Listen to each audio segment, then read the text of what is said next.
हमारी प्राचीन परंपरा के अनुसार वसंत पंचमी पर बच्चों के नाक और कान छेदे जाते हैं, उनमें छिद्र किया जाता है। यह केवल एक परंपरा है या फिर इसके पीछे कोई और रीजन है, इस वीडियो में हम चर्चा करते हैं।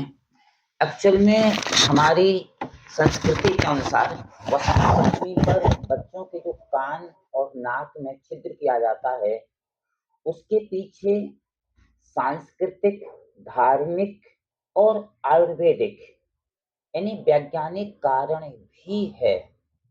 सबसे पहला कारण, the first reason, Vasant Panchami में मौसम परिवर्तन होता है। ऐसे में बच्चों को प्रायः सर्दी और जुकाम हुआ करते हैं। कहा जाता है आयुर्वेद के अनुसार कि यदि बच्चों के नाक और कान में छिद्र होता है तो सर्दी जुकाम होने की संभावना थोड़ी कम रहती है।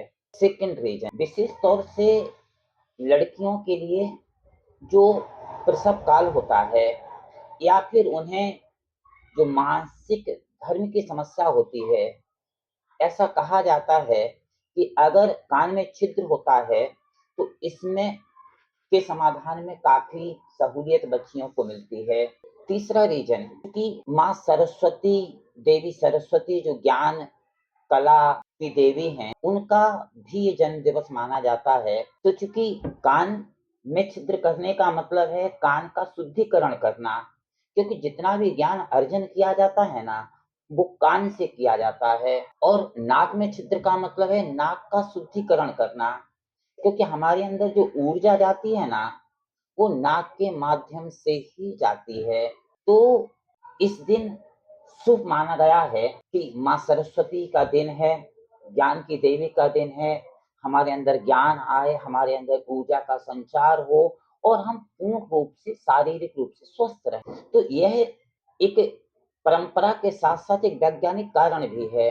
और पुराने समय में न केवल लड़कियों के बल्कि लड़कों के भी कान में छिद्र कराया जाता था। लेकिन वर्तमान समय में आप सभी जानते हैं कि यह एक सौंदर्य और फैशन के लिए किया जाता है। लेकिन ऐसा कोई खास तर्क नहीं है सौंदर्य और फैशन का। एक और बात बताना चाहेंगे, प्राचीन समय में हमने देखा है अपने दादाजी वगैरह को, वसंत पंचमी के दिन उन सारे बच्चों को जिन्हें इस सत्र से विद्यालय जाना होता था, उनकी जीभा पर यानी उनकी जीभ पर शहद चटाया जाता था, क्योंकि माँ सरस्वती उनकी जीभा पर विराजमान हो सकें और वो बहुत मधुर कंठ में बोलें, क्योंकि शहद जो है ना, वो मधुरता का प्रतीक होता है। तो शहद भी खिलाया जाता था।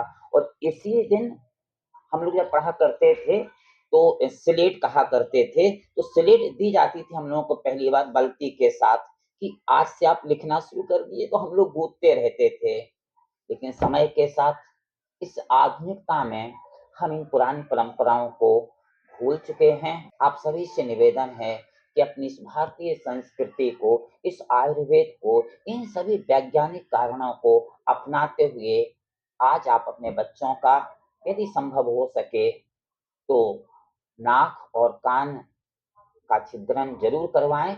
और अगर बच्चा आपका स्कूल जाने लायक है तो सरस्वती के नाम का या सरस्वती जी के मंत्र का उच्चारण करके उसको शहद जरूर खिलाएं।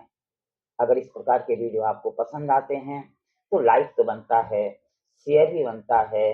और आप किस प्रकार के वीडियो देखना चाहते हैं कमेंट बॉक्स में जरूर बताएं।